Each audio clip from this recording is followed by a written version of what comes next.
पेड़ वही उगेगा जिसका बीज हम बोएंगे। धान बोने से गेहूं की फसल नहीं उगती। दूसरे के रास्ते में कांटे बिछाने वाले को कभी ये उम्मीद नहीं करनी चाहिए कि उसकी राह पर फूल फेंके जाएंगे। नहीं, कभी नहीं।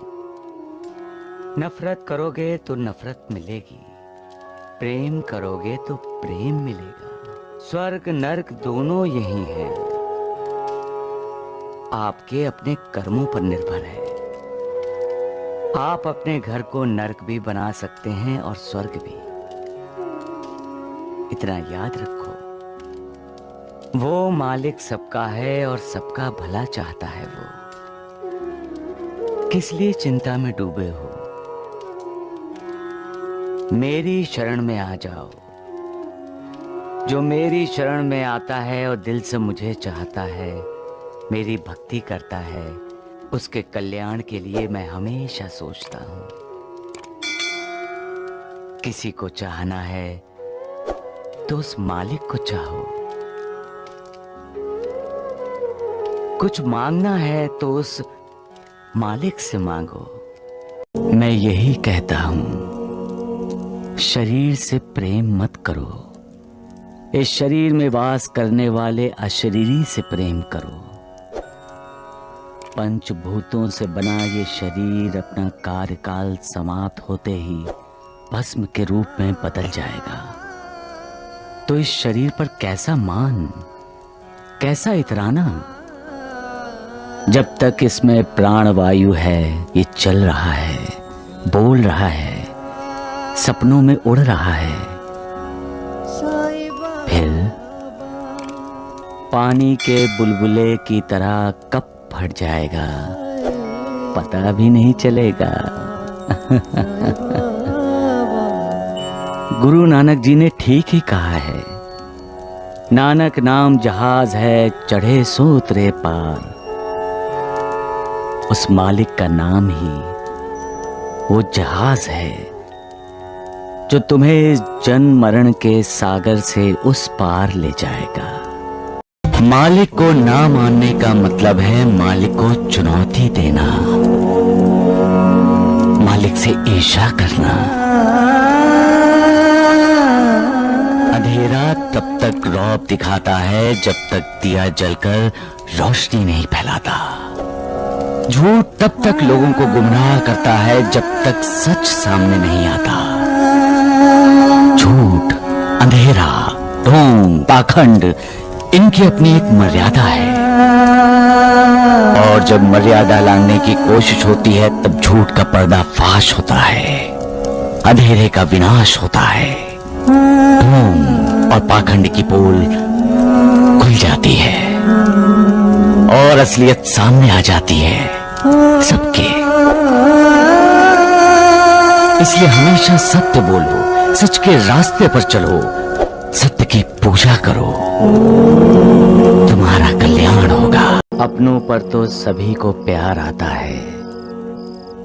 जितना नजदीकी संबंध उतना ज्यादा प्यार। लेकिन जो परायों को प्यार करते हैं, वो भी बिना किसी माप तौल के, बिना किसी स्वार्थ के, जो दूसरों को सुखी देखकर खुश होते हैं और गैरों को खुशी देकर जिन्हें आनंद मिलता है, वो लोग कभी मालिक की मेहर से वंचित नहीं रहते। उन्हें ऊपर वाला सदा खुश रखता है, इस जन्म में भी और दूसरे जन्म में भी। इस जीवन को सफल बनाना है तो सबको प्यार दो। जहां तक हो सके किसी का दिल मत दुखाओ और सबको अपनाओ। इंसान को जाति और धर्म के नाम से मत जानो, इंसान के नाम से जानो, क्योंकि हर इंसान में भगवान छिपा है।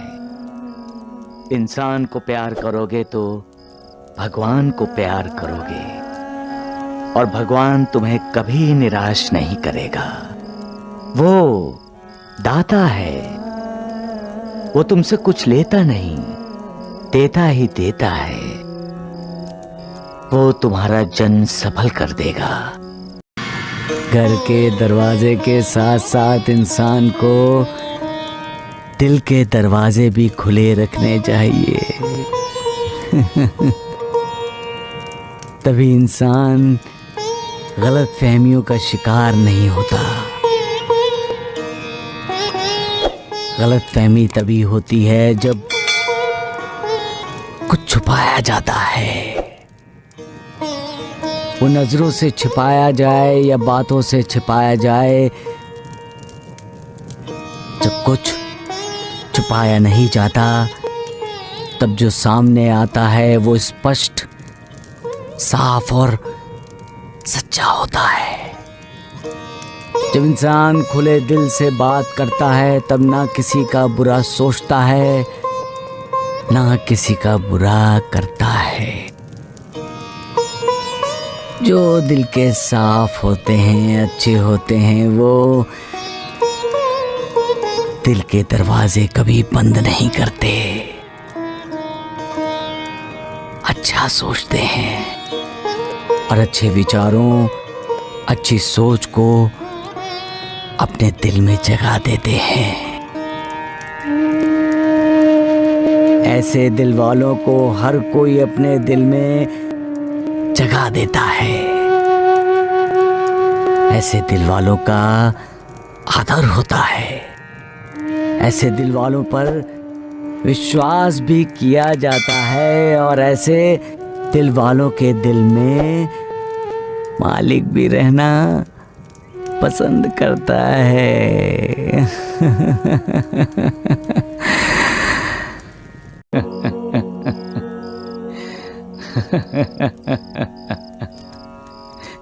किस बात पर आपको हंसी आ रही है साईनाथ? अल्लाह, मनुष्य के अभिमान पर। मैं अहंकार पर हंस रहा हूं महालसापति।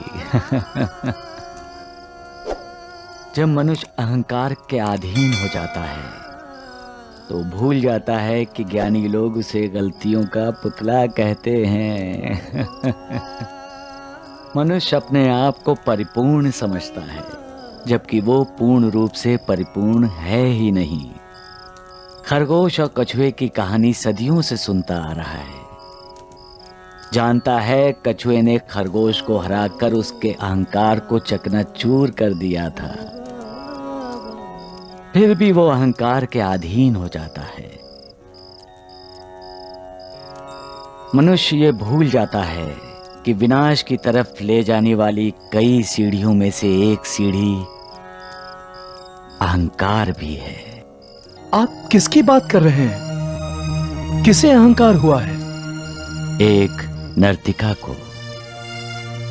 वो ये भूल गई है कि कला ऊपर वाले की देन है और किसी भी कला कुशल को दूसरे का उपहास करने का कोई अधिकार नहीं है। जब कोई इंसान मालिक के कृपा प्रसाद को अपना कौशल समझने लगता है तो समझ लो उसका अधोपतन निश्चित है। ऐसे लोग गुरु पद पाने के भी योग्य नहीं हैं, क्योंकि गुरु अपने शिष्य से कभी ईर्ष्या नहीं करता, बल्कि उसका हौसला बढ़ाता है, उसका मार्गदर्शन करता है। उनकी खामियों पर नजर रखकर उन्हें ठीक शिक्षा देता है और उनकी कमजोरियां और गलतियां दूर करता है। महालसापति, शिष्यों का अहंकार मिटाने वाले को ही गुरु कहा जाता है, और अगर गुरु खुद ही अहंकार करने लगे तो उस शिष्य को इस जगत गुरु के शरण में जाना चाहिए और आपका मंत्र श्रद्धा और सबूरी को ध्यान में रखना चाहिए।